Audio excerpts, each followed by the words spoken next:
ত্রিপুরার জনজাতি জনগোষ্ঠীর আর্থ সামাজিক উন্নয়নে নতুন উদ্যোগ হিসেবে মুখ্যমন্ত্রী জনজাতি কল্যাণ উন্নয়ন অভিযানের আওতায় তেলিয়ামুড়া মহকুমার চাকমাঘাট ব্যারেজ প্রাঙ্গণে বৃহস্পতিবার আয়োজিত হলো এক বিশেষ কর্মসূচি।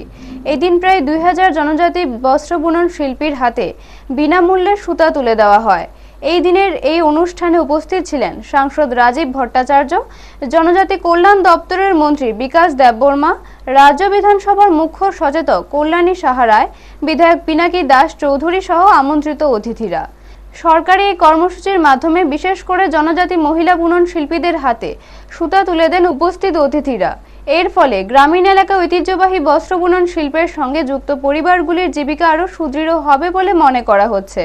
অনুষ্ঠানে বক্তব্য রাখতে গিয়ে সাংসদ রাজীব ভট্টাচার্য বলেন, জনজাতি জনগণের সামগ্রিক উন্নয়নের লক্ষ্যে রাজ্য সরকার চলতি 2025-26 অর্থবর্ষে প্রায় 3450 কোটি টাকা বরাদ্দ করেছে।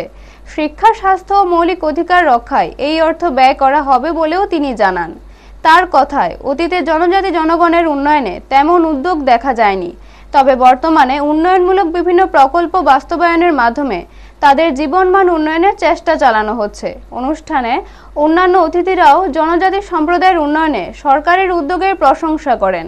সুতা বিতরণ কর্মসূচিকে কেন্দ্র করে এদিনে চাকমাঘাট ব্যারেজ প্রাঙ্গণে উৎসব মুখর পরিবেশ সৃষ্টি হয়। বহু মহিলা বুনন শিল্পী এই উদ্যোগকে স্বাগত জানিয়ে সরকারের প্রতি কৃতজ্ঞতা প্রকাশ করেন। ব্যুরো রিপোর্ট, নিউজ তৎকাল 24। সরকার এই রাজ্যের জনজাতিদের উন্নয়নের জন্য 3450 কোটি টাকা বরাদ্দ রেখেছেন। এই টাকা কোথায় খরচ করা হবে?